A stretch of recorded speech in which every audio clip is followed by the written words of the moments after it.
हाँ जी, नमस्कार। कैसा आप सभी? स्वागत है आप सभी के HMWB अकेडमी पर। मैं हूँ आपका दोस्त हिंदी मीडियम वाला बंदा और हम सीख रहे हैं डेटा स्ट्रक्चर।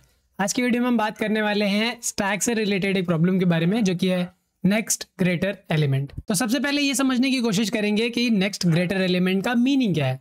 यहाँ पे क्या हम फाइंड आउट करने की कोशिश करेंगे। यहाँ पे हमें एक एरे गिवन है, हमें क्या करना है, हर एक एलिमेंट का नेक्स्ट ग्रेटर एलिमेंट कौन सा है ये फाइंड आउट करना है। तो जैसे अगर हम यहाँ पे बात करें तो लेट्स से ये 0 है इंडेक्स, ये 1, ये 2, ये 3, ये 4 एंड 5। तो यहाँ पे अगर हम बात करें 4 का नेक्स्ट ग्रेटर एलिमेंट, तो 4 से बड़ा नेक्स्ट कौन सा है? 6। तो यहाँ पे हम स्टोर कर देंगे 6। 6 की बात करें यहाँ पे तो 6 से बड़ा एलिमेंट कौन सा है? तो यहाँ पे अगर हम बात करें 6 से बड़ा राइट साइड में ये 7 है। ठीक है, नेक्स्ट ग्रेटर जो भी पहले ग्रेटर मिल जाएगा हम वही स्टोर कर देंगे। तो 2 का नेक्स्ट ग्रेटर एलिमेंट कौन सा है? 2 का नेक्स्ट ग्रेटर एलिमेंट 3 है। ठीक है, 2 से बड़ा है 3, 7 भी बड़ा है, बट हम क्या कर रहे हैं यहाँ पे नेक्स्ट ग्रेटर एलिमेंट ले रहे हैं, तो इसके जस्ट नेक्स्ट ये है 3 का नेक्स्ट ग्रेटर एलिमेंट। तो 3 का नेक्स्ट ग्रेटर एलिमेंट 7 और 1 का भी 7। 7 का नेक्स्ट ग्रेटर एलिमेंट कोई है ही नहीं, तो ये -1। तो इस प्रोसेस के दौरान हमें यहाँ पे एक रिजल्ट एरे मिलेगी, हमें इसी एरे को रिटर्न कराना है। यहाँ पे तो आपको कोई भी एरे गिवन होगी, आपको एरे के हर एक एलिमेंट का next greater element find out करना है। तो देखिए यहाँ पे हम ब्रूट फोर्स अप्रोच क्या अपनाने वाले हैं। तो यहाँ पे अगर हम बात करें इस एलिमेंट के लिए, ठीक है, तो इस एलिमेंट के लिए मुझे करना होगा, इस सीक्वेंस में सर्च करना होगा कि 4 से बड़ा कौन सा है। यहाँ पे भी हमें पहला बड़ा मिल जाएगा, हम वहीं से स्टॉप कर देंगे। तो स्टार्ट करेंगे यहाँ से, तो 1 से स्टार्ट किया, यहीं पर मिल गया तो यहीं से ब्रेक कर देंगे। फिर अगर हम इसके लिए next greater element find out करने की कोशिश कर रहे हैं तो हम क्या करेंगे, इस सीक्वेंस में सर्च करेंगे।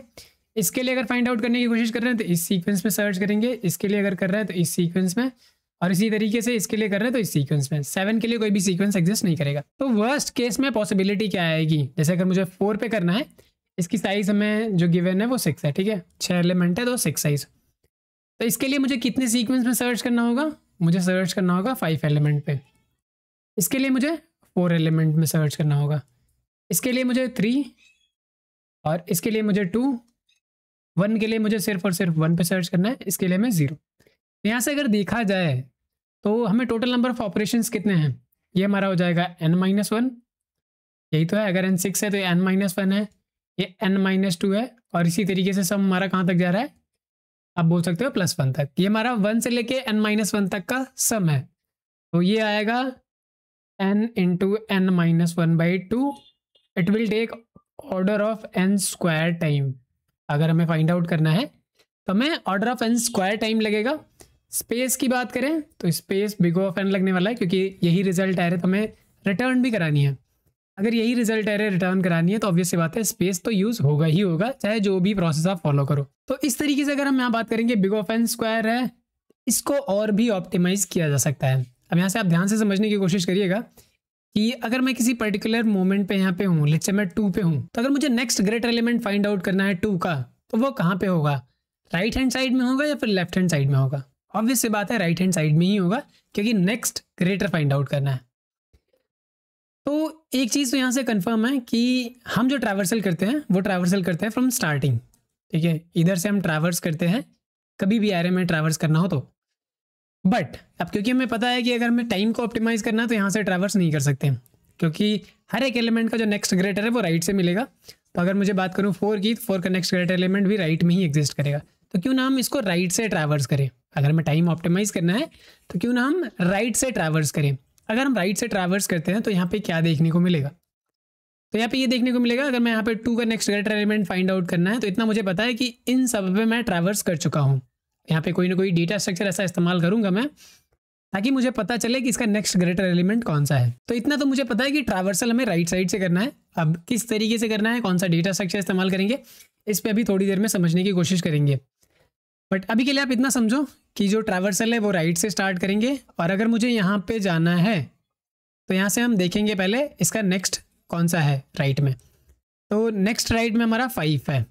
अब देखिए 2 से बड़े कौन कौन से हैं? 5 है, 2 से बड़ा हमारा 3 भी है, 2 से बड़ा 4 भी है, एंड ये हमारा 6 भी है। पर हमें यहाँ पे स्टोर कौन सा कराना है? Next greater. तो यहाँ पे नेक्स्ट ग्रेटर है 5। अब एक्चुअली में हमें यहाँ पे आइडेंटिफाई करना होगा कि इन सब बड़े में से कौन सा वाला बड़ा रखना है। तो अगर हम यहाँ से ट्रैवर्स कर रहे हैं तो पहला एलिमेंट 6 आएगा, फिर 4 आएगा, फिर 3 आएगा, फिर 5 आएगा। ऑब्वियस सी बात है यहाँ पे जो लास्ट में आ रहा है ये 5 आ रहा है, लास्ट में क्या आ रहा है 5 आ रहा है, और यही हमारा क्या होगा नेक्स्ट ग्रेटर एलिमेंट भी होगा। तो कहीं ना कहीं इस तरीके से हो रहा है कि स्टैक डेटा स्ट्रक्चर फॉलो कर रहा है, लास्ट इन फर्स्ट आउट, जो लास्ट में आ रहा है वही हमारा रिजल्ट है।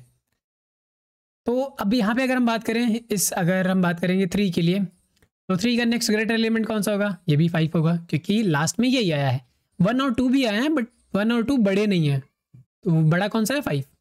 तो इस तरीके से अगर हम बात करेंगे तो हमें बस यही स्ट्रक्चर मेंटेन करके रखना है कि जो बड़ा वाला वैल्यू आएगा उसको हम क्या करेंगे, रखते जाएंगे। तो एक तरीके से हम यहाँ पे परफॉर्म करना शुरू करते हैं। तो चलिए इसी डेटा स्ट्रक्चर का इस्तेमाल करते हैं और समझने की कोशिश करते हैं कि किस तरीके से हम अपना रिजल्ट लाने वाले हैं। तो जो ट्रैवर्सल होगा वो ट्रैवर्सल होगा हमारा राइट से, ठीक है। तो यहाँ पे हम क्या करेंगे, पहला वाला एलिमेंट पिक करेंगे। यहाँ पे पहला वाला एलिमेंट है हमारा 6। अब हमें यहाँ पे चेक करना है कि 6 का नेक्स्ट ग्रेटर एलिमेंट कौन सा होगा। तो यहाँ पे अगर हम बात करें, एक डेटा स्ट्रक्चर मेंटेन करके रखना होगा। तो जब भी हम एलिमेंट ट्रैवर्स करेंगे यहाँ पे स्टैक में चेक करेंगे, स्टैक में हमारा कोई भी एलिमेंट नहीं है तो यहाँ पे आप -1 डाल दो। अब यहाँ पे ऐड करने के बाद -1 हम यहाँ पे क्या करेंगे, इस वाले एलिमेंट को स्टैक में डाल देंगे कि 6 हमें मिल चुका है। अब हम आएंगे अपने दूसरे वाले एलिमेंट पे, यहाँ पे हम चेक करेंगे कि 4 से बड़ा कौन सा है, तो वो कहाँ मिलेगा, वो स्टैक में मिलेगा। स्टैक के टॉप पे देखा हमने ये 6 है जो कि 4 से बड़ा है, तो इसका मतलब है कि नेक्स्ट ग्रेटर एलिमेंट यही रहने वाला है। तो यहाँ पे जो नेक्स्ट ग्रेटर एलिमेंट है वो 6 हमने यहाँ पे डाल दिया, ठीक है। 6 डालने के बाद क्या करेंगे, इस 4 को भी स्टैक में ऐड कर देंगे। अभी अगर आपको कंफ्यूजन हो रहा है तो कोई दिक्कत नहीं है, थोड़ा सा टाइम दीजिए, समझ में आ जाएगा। नेक्स्ट एलिमेंट पे आए 2, तो यहाँ पे स्टैक का टॉप चेक किया, हमारा क्या है 4 जो है 2 से बड़ा है। तो अगर 2 से बड़ा है तो हम क्या करेंगे, डायरेक्टली यहाँ पे वो वैल्यू रख देंगे, तो यहाँ पे आ जाएगा 4, ठीक है। एंड 2 को हम फिर से क्या करेंगे, टॉप ऑफ द स्टैक पे डाल देंगे। फिर से वही सेम प्रोसेस फॉलो करेंगे। 1 को हमने यहाँ पे चेक किया, तो 1 यहाँ पे जैसे ही चेक किया हमें पता चला कि टॉप ऑफ द स्टैक 2 है जो कि बड़ा है, तो हम क्या करेंगे, यहाँ पे 1 वाले पे 2 डाल देंगे, जो टॉप ऑफ द स्टैक होगा वो डाल देंगे। इसके बाद 1 को भी ऐड कर दिया। अब बारी आती है हमारे इस वाली वैल्यू की। अब यहाँ पे हमें देखने को क्या मिल रहा है, यहाँ पे अगर हम चेक करें तो जो हमारा टॉप ऑफ द स्टैक है जो कि क्या है 1, ये हमारा स्मॉलर है किससे, वैल्यू से। ये जो वैल्यू हम यहाँ पे पिक कर रहे हैं इससे हमारी छोटी है। तो अगर ये वाली वैल्यू छोटी है तो क्या ये नेक्स्ट ग्रेटर एलिमेंट है, जी नहीं। अब हमारा 1 नेक्स्ट ग्रेटर एलिमेंट नहीं है तो हमें क्या करना होगा, 1 को हटाना होगा। तो हमने यहाँ पे 1 को क्या कर दिया, पॉप कर दिया। 1 हमारा नेक्स्ट ग्रेटर एलिमेंट नहीं है, हटा दिया। अब आएगा टॉप ऑफ द स्टैक 2, तो 2 की बात करेंगे तो यहाँ पे फिर से वही प्रोसेस, 2 इज स्मॉलर देन 3। ये वाली कंडीशन तो अभी भी है, तो यानी कि ये भी हमारा नेक्स्ट ग्रेटर एलिमेंट नहीं हो सकता। तो जब तक हमारा नेक्स्ट ग्रेटर एलिमेंट नहीं मिल जाता हम क्या करेंगे, स्टैक से पॉप करते रहेंगे। अब अगर बात करें टॉप ऑफ द स्टैक हमारा हो चुका है 4, तो यहाँ पे अगर हम बात करें तो अब हमारा 4 जो है ये हमारा ग्रेटर देन 3 हो गया है, तो इसका मतलब है कि ये नेक्स्ट ग्रेटर एलिमेंट है। तो यहाँ पे हम क्या करेंगे, इस 4 को ऐड कर देंगे। फिर हम क्या करेंगे, वही अपने करंट एलिमेंट को ऐड कर देंगे स्टैक में, तो 3 हमने यहाँ पे ऐड कर दिया। अब देखिए हो सकता है आपको यहाँ पे कंफ्यूजन हो रहा हो कि 1 और 2 हमने स्टैक से हटा दिया, इन फ्यूचर 1 और 2 भी तो किसी का नेक्स्ट ग्रेटर एलिमेंट हो सकते हैं। तो जी नहीं, मैं आपको अगर बता दूं तो 1 और 2 कभी भी नेक्स्ट ग्रेटर एलिमेंट नहीं होंगे, क्योंकि अब जो नेक्स्ट ग्रेटर एलिमेंट आएगा वो 3 आएगा। तो लेट्स से अगर कोई वैल्यू आती है 2, तो 2 का नेक्स्ट ग्रेटर एलिमेंट कौन सा आएगा, 3 आएगा, ना कि 1 और 2। लेट्स से 1 ही आ जाता है, ठीक है इधर, तो 1 का नेक्स्ट ग्रेटर एलिमेंट 3 आएगा, ना कि ये वाला 2 आएगा। क्यों, क्योंकि बड़ी वाली वैल्यू में पहले मिल जा रही है। तो इसको अगर और भी अच्छी तरीके से समझना चाहो तो यहाँ से समझने की कोशिश करते हैं कि 1 और 2 तो कभी भी नहीं होंगे, जब भी हमें नेक्स्ट ग्रेटर एलिमेंट मिलेगा इसके ऊपर ही मिलेगा। तो अगर इसके ऊपर मिलेगा तो हम नीचे की वैल्यू क्यों ही रखेंगे। और लेट्स से कल को हमें 1 मिल भी जाता है, ठीक है, कि अब इसका नेक्स्ट ग्रेटर एलिमेंट बताओ, तो इस 2 से तो मतलब ही नहीं ना। अब हमारा 1 से जो विजिबल है, विजिबल कौन सा है, 3 है, 4 विजिबल है, 6 विजिबल है, ये 1 और 2 तो इसके पीछे छिप गया। मतलब यहाँ पे सिंपल है कि नेक्स्ट ग्रेटर एलिमेंट 3 हो सकता है, 1 और 2 नहीं हो सकता है, तो स्टैक में रखने की जरूरत ही नहीं है। तो कभी भी हमें टॉप ऑफ द स्टैक में स्मॉलर एलिमेंट मिलेगा हम क्या करेंगे, पॉप कर देंगे। जब बड़ा वाला मिल जाएगा तो हम क्या करेंगे, उसको रखने वाले हैं। तो आगे कोई भी एलिमेंट मिलेगा लेस देन 3, तो सबके लिए नेक्स्ट ग्रेटर एलिमेंट 3 ही है। अगर हमें नेक्स्ट एलिमेंट यहाँ पे 4 मिल जाता है लेट्स से, तो अगर यहाँ पे 4 मिलता है तो 4 से बड़ी वाली वैल्यू होगी, ऑब्वियस सी बात है, हमें 3 की भी रिक्वायरमेंट नहीं होगी, तो बड़ी वाली वैल्यू कौन सी होगी, यहाँ पे ओनली 6 होगी। तो हम क्या करेंगे, सिर्फ और सिर्फ 6 रखेंगे, बाकी हटा देंगे। तो इस तरीके से हमें चीज़ें मेंटेन करके रखना है यहाँ पे। तो वही सेम प्रोसेस फॉलो करेंगे। अब हम 5 पे आ गए। 5 के लिए हमने चेक किया टॉप ऑफ द स्टैक 3 है, ये छोटा है, तो हम क्या करेंगे यहाँ से हटा देंगे। वही सेम प्रोसेस, हटा दिया। अब 4 चेक किया, 4 भी हमारा क्या है 5 से छोटा है, तो इसको भी हम हटा देंगे। अब यहाँ पे टॉप ऑफ द स्टैक में 6 है, तो 6 हमारा 5 से बड़ा है, बढ़िया। अब यानी कि इस 6 को हम रख सकते हैं, तो इस 6 को हमने यहाँ पे रख दिया। अब फिर से क्या करेंगे, टॉप ऑफ द स्टैक में इस करंट एलिमेंट को डाल देंगे जो कि है 5। फिर अगला वाला एलिमेंट हमारा 2 आएगा। इसके लिए अगर हम टॉप ऑफ द स्टैक देखें तो टॉप ऑफ द स्टैक में 5 है जो कि 2 से बड़ा है, तो हम क्या करेंगे यहाँ पे 5 पुट करेंगे और स्टैक में 2 डाल देंगे, बढ़िया। अब 1 के केस में देखेंगे टॉप ऑफ द स्टैक में हमारा 2 है जो कि बड़ा है, तो हम क्या करेंगे ऐड कर देंगे और इसको भी स्टैक में ऐड कर देंगे। फिर हम 3 पे आते हैं। 3 के लिए चेक करेंगे तो 1 हमारा क्या है 3 से बड़ा नहीं है, तो इसको क्या करेंगे रिमूव करेंगे। 2 भी नहीं बड़ा है तो इसको भी रिमूव करेंगे। 5, जी हाँ 5 बड़ा है, यानी कि नेक्स्ट ग्रेटर एलिमेंट कौन सा होने वाला है इसके लिए 5। और फिर से हम क्या करेंगे इस 3 को ऐड कर देंगे। जो भी एलिमेंट होगा करंट एलिमेंट उसको हम हर बारी स्टैक में ऐड जरूर करेंगे। फिर से हम 5 के लिए चेक करेंगे तो 5 से बड़े एलिमेंट कौन से हैं, ये 3 है, जी नहीं 3 नहीं है, तो अगर 3 बड़ा नहीं है तो क्या करेंगे खाली करेंगे स्टैक से। 5 से बड़ा नहीं है, इक्वल है, तभी भी खाली कर देंगे। अब हमें देखने को मिल रहा है यहाँ पे 6, तो जो नेक्स्ट ग्रेटर एलिमेंट है इसका वो है 6। अब देखिए ये 5 से डायरेक्टली 6 यहाँ वाला पिक कर रहा है, क्यों, क्योंकि हमारी जो हाइट आ गई है वो 5 आ गई है, उसके ऊपर सिर्फ एक एलिमेंट है। तो स्मॉलर एलिमेंट तो स्टैक से हम वैसे ही हटा दे रहे हैं, सिर्फ बड़ा वाला रख रहे हैं। बड़ा वाला इसलिए रख रहे हैं ताकि डायरेक्टली आंसर मिल जाए, तो यहाँ पे ये रखेंगे, फिर ये वाला 5 भी इंसर्ट कर देंगे। फिर आता है हमारे पास 12, तो 12 के लिए अगर चेक करना होगा टॉप ऑफ द स्टैक 5 है जो कि स्मॉलर है, 6 है स्मॉलर है, तो हम क्या करेंगे स्टैक से रिमूव करते जाएंगे। अब हमारे यहाँ पे स्टैक खाली हो गया है। अब अगर स्टैक खाली होता है यानी कि इसका नेक्स्ट ग्रेटर एलिमेंट पूरे एरे में है ही नहीं, तो अगर है नहीं तो आंसर क्या आएगा -1। फिर हम क्या करेंगे इस करंट एलिमेंट को डाल देंगे। 4 के लिए बात करेंगे तो ये बड़ा है, तो बड़ा है तो क्या होगा इस 12 को यहाँ पे ऐड कर देंगे, स्टैक में 4 डाल देंगे और सारे एलिमेंट पे ट्रैवर्स कर दिया, ठीक है। तो ये हमारा स्टैक में 2 एलिमेंट रह गया है। स्टैक में कितने भी एलिमेंट रह जाते हैं कोई फर्क नहीं पड़ता, हमें जो चाहिए था वो मिल चुका है, तो ये हमारा आंसर है। क्या है आंसर है जो हमें स्टोर करके रखना है। अब देखिए इसी चीज़ को कोड में कन्वर्ट करने की ज़रूरत है। प्रोसेस तो हमने बहुत अच्छी तरीके से समझ लिया है, ठीक है। यहाँ पे इस ग्राफ को हम रिमूव करते हैं, top of the stack value को भी हटाते हैं और यहाँ पे हम कोड लिखने का ट्राई करते हैं। तो पहली चीज़ क्या करेंगे n निकालेंगे, n होगा हमारा साइज ऑफ दिस एरे। अब हम क्या करेंगे ट्रैवर्स करेंगे राइट साइड से, for i equals to n-1 से ट्रैवर्स करेंगे, i इज ग्रेटर देन और इक्वल टू 0, i माइनस। ये पाइथन में नहीं है, इसको जनरल कॉन्सेप्ट के तरीके से इस्तेमाल किया है हमने। अब हम क्या करेंगे इस एलिमेंट पे हैं और हाँ एक चीज़ और लेंगे स्टैक। तो पहला काम क्या करना है मुझे, पहला काम ये करना है कि चेक करना है कि जब तक स्टैक है एंड स्टैक का टॉप चेक करेंगे। स्टैक का टॉप कैसे चेक करेंगे, स्टैक ऑफ -1। तो अगर स्टैक का टॉप हमारा छोटा होता है इस वाली वैल्यू से, तो ये वाली वैल्यू कौन सी है ARR ऑफ i। तो अगर हमारा स्टैक का टॉप एलिमेंट हमारे करंट एलिमेंट से छोटा है तो इसका मतलब है कि ये तो हो नहीं सकता, तो उस केस में हम क्या करेंगे स्टैक से चीज़ें रिमूव करेंगे। हम स्टैक डॉट पॉप करते हैं, ठीक है। अब हम स्टैक पॉप करते करते अगर कहीं पे हमारा स्टैक खाली हो जाता है, इफ स्टैक इज एम्प्टी, अगर स्टैक खाली हो जाता है इसका मतलब है इसका नेक्स्ट ग्रेटर एलिमेंट एग्जिस्ट नहीं करता। तो यहाँ पे एक रिजल्ट एरे भी ले लेते हैं जिसकी साइज एग्जैक्टली होगी, ठीक है, जो साइज हमारी इसकी है। तो यहाँ पे कुछ इस तरीके से इनिशियलाइज कर लेना आपको। यहाँ पे हम क्या करेंगे रिजल्ट ऑफ i में स्टोर कर देंगे किसको, अब देखिए रिजल्ट ऑफ i हमारा क्या है n-1, तो एक एरे बना हुआ है सिमिलर, यहाँ पे हम क्या कर देंगे स्टोर कर देंगे -1 कि अगर स्टैक खाली है तो -1 कर दो, ठीक है। और अगर स्टैक खाली नहीं है तो यहाँ पे रिजल्ट ऑफ i में क्या स्टोर करोगे आप, रिजल्ट ऑफ i में स्टोर करोगे आप स्टैक का टॉप। तो स्टैक का टॉप हमने स्टोर कर दिया और हर बारी ये प्रोसेस करने के बाद मुझे क्या करना होगा स्टैक में करंट वाले एलिमेंट को ऐड करना होगा। तो स्टैक डॉट अपेंड कर देंगे इस वाले एलिमेंट को, कौन से ARR ऑफ i।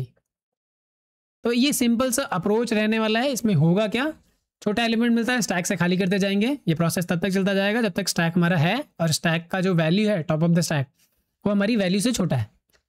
तो ये जो प्रोसेस हमने यहाँ पे रिपीट किया हुआ है बस सेम प्रोसेस को हमने कोड में कन्वर्ट किया हुआ है। उसके बाद अगर स्टैक में कुछ एलिमेंट रह जाता है तो हम क्या करेंगे उस एलिमेंट को स्टोर करेंगे, स्टैक खाली हो जाता है तो -1 स्टोर करेंगे, सिंपल। कोई भी ज़्यादा लॉजिक लगाने की ज़रूरत नहीं है। अब देखिए इसी चीज़ को हमें क्या करना है, इम्प्लीमेंट करना है। तो यहाँ पे हमने एक एरे ले लिया है, वही सेम एरे है, और यहाँ पे हम एक ng फंक्शन कॉल कर रहे हैं, नेक्स्ट ग्रेटर एलिमेंट। तो क्या करेगा, एक एरे रिटर्न करेगा, उसी एरे को हम प्रिंट करा के देख रहे हैं। तो इसी फंक्शन को हमें इम्प्लीमेंट कर लेना है। तो इस फंक्शन को इम्प्लीमेंट करने के लिए वही सेम चीज़, हमें पहले तो निकालना होगा n, कि कितने एलिमेंट है इसमें। तो ये एलिमेंट निकल गए। उसके बाद दो चीज़ें लेनी होंगी, एक तो हमें रिजल्ट एरे लेना होगा, दूसरा हमें लेना होगा स्टैक। तो रिजल्ट एरे में कितने एलिमेंट होंगे, जितने एलिमेंट हमारे इनपुट साइज में है। स्टैक हमारा क्या होगा, खाली होगा। अब हम क्या करेंगे, इटरेट करेंगे for I in range from last से। तो लास्ट इंडेक्स है हमारा n-1 से, जाएंगे कहाँ तक, ग्रेटर देन -1, जो कि 0 इंडेक्स तक आएगा। और हर बारी क्या करेंगे, एक इंडेक्स डिक्रीमेंट करेंगे। तो ये हमारा ट्रैवर्सल का लॉजिक है, पाइथन में किस तरीके से ट्रैवर्स करते हैं इंडेक्स वाइज। अब बारी यहाँ पे स्टैक का इस्तेमाल करना। तो जब तक हमारा स्टैक खाली नहीं है, एंड स्टैक का जो टॉप है, स्टैक का टॉप कैसे निकालेंगे, -1। अगर स्टैक का टॉप हमारा छोटा है दिस ARR ऑफ i से, तो इसका मतलब है स्टैक से चीज़ें रिमूव करने की ज़रूरत है। तो स्टैक डॉट पॉप कर देंगे, और यहाँ पे आने के बाद अगर हमारा जो है स्टैक खाली हो जाता है, अगर स्टैक खाली हो जाता है तो हम क्या करेंगे, जो रिजल्ट ऑफ i है उसमें स्टोर कर देंगे -1। बट अगर हमारा स्टैक खाली नहीं है तो उसका जो टॉप एलिमेंट है वो स्टोर करेंगे। तो result of i would be this stack of top. और हर बारी क्या करेंगे, स्टैक में एक एलिमेंट ऐड कर देंगे। वो एलिमेंट कौन सा होगा, हमारा ARR ऑफ i। सिंपल सा ये अप्रोच करना है। और ये क्या करेगा, रिजल्ट ऑफ i मेंटेन करके दे देगा। तो हम यहाँ से फाइनली रिटर्न कर देना है उस रिजल्ट को। तो ठीक है, ये हम इसको कर लेते हैं save, and let's try to run it.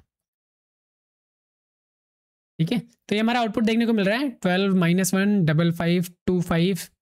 तो ये जो हमारा आउटपुट यहाँ पे आ रहा था, देखते हैं वहाँ पे वही आ रहा है या नहीं। ओके, यहाँ पे एक और चीज़ मिस्टेक है, यहाँ पे हम इक्वल टू भी लगाएंगे, क्योंकि नेक्स्ट ग्रेटर एलिमेंट चाहिए। तो अगर इक्वल भी है या छोटा है तब तक हम रिमूव करते रहेंगे। तो ठीक है, इसको रन कराते हैं। नाउ यू कैन सी, इसको हम कॉपी कर लेते हैं और एक बारी मैच कराने का ट्राई करते हैं। तो यहाँ पे मैच कराते हैं, 12 -1 6 5 2 5 6 4 2 4 6 एंड -1। जी हाँ, हमारा जो रिजल्ट है वो बिल्कुल ही एक्यूरेट आ रहा है। तो इस तरीके से हम कह सकते हैं कि किसी भी एरे में नेक्स्ट ग्रेटर एलिमेंट कैसे फाइंड आउट करना है, ये हम निकाल सकते हैं। अब यहाँ पे सवाल ये आता है कि जैसे हमने नेक्स्ट ग्रेटर एलिमेंट निकाला है, क्या हम उसी तरीके से नेक्स्ट स्मॉलर एलिमेंट निकाल सकते हैं। आपको क्या करना है, लॉजिक बिल्कुल ऐसे ही रहना है। यहाँ पे जो हमने पॉप करने वाली कंडीशन लिखी हुई है, stack of -1 is less than और equal to ARR of i, इसी कंडीशन को जस्ट रिवर्स कर देना है। यानी कि अगर आप स्टैक में बड़ी वाली वैल्यू मिलती है तो उसको रिमूव करो, सिर्फ छोटी वाली वैल्यू रखनी है। तो जी हाँ, ये आपके लिए एक असाइनमेंट है कि नेक्स्ट ग्रेटर एलिमेंट हमने यहाँ पे पढ़ लिया, नेक्स्ट स्मॉलर एलिमेंट कैसे फाइंड आउट करना है वो आपको यहाँ पे परफॉर्म करना है। तो ये वीडियो समझने के बाद आपको यहाँ पे कौन कौन सी प्रॉब्लम सॉल्व करनी है, ये आपको सॉल्व करना है नेक्स्ट ग्रेटर एलिमेंट ये वाला, एंड इसके बाद आपको सॉल्व करना है नेक्स्ट स्मॉलर एलिमेंट। ठीक है, ये वाला आपको ट्राई करना है, और आपको ये वाला भी प्रॉब्लम ट्राई करना है नेक्स्ट ग्रेटर एलिमेंट। ये लीड कोड की प्रॉब्लम है, इसमें थोड़ा सा डिफरेंस है। यहाँ पे हम कर क्या रहे हैं, यहाँ पे हम कर ये रहे हैं कि nums2 गिवन है, इसको क्या करना है, आपको निकालना है इसका नेक्स्ट ग्रेटर एलिमेंट कौन सा है। और ये जो क्वेरी है, ये क्वेरी है एक तरीके से, जैसे आपने 4 का निकाला होगा तो यहाँ पे 4 का जो भी नेक्स्ट ग्रेटर एलिमेंट है वो आपको रखना है। तो ये हमारा एक्चुअल एरे है जिस पे आपको ये सारा एल्गोरिथम अप्लाई करना है। उसके बाद ये क्वेरी गिवन है कि 4 के लिए बताओ कौन सा नेक्स्ट ग्रेटर एलिमेंट है, 1 के लिए बताओ कौन सा नेक्स्ट ग्रेटर एलिमेंट है, 2 के लिए बताओ कौन सा नेक्स्ट ग्रेटर एलिमेंट है। तो आपको क्या करना है, पहले उसको स्टोर कर लेना है और यहाँ पे इसके थ्रू सर्च करना है। बस सिंपल सा टास्क है। तो आपको ये भी करना है, एंड इस सीट में आपको नेक्स्ट स्मॉलर एलिमेंट भी ट्राई करना है। नेक्स्ट वीडियो में हम बात करेंगे प्रीवियस ग्रेटर एलिमेंट, या आप बात कर लो प्रीवियस स्मॉलर एलिमेंट, तो उससे भी रिलेटेड कॉन्सेप्ट के बारे में पढ़ेंगे। सेम कॉन्सेप्ट इस्तेमाल होगा, आप चाहो तो ये दोनों प्रॉब्लम भी जाके ट्राई कर सकते हो, बट क्योंकि हम नेक्स्ट वीडियो में बात करने ही वाले हैं तो इसलिए मैं चाहूँगा अभी के लिए आप इन दोनों प्रॉब्लम को ट्राई करो, नेक्स्ट में जब हम बात करेंगे तो आप जाके ट्राई कर लेना। तो इस वीडियो के लिए इतना ही, मिलते हैं हमारी नेक्स्ट वीडियो में, तब तक के लिए कीप लर्निंग। नमस्कार।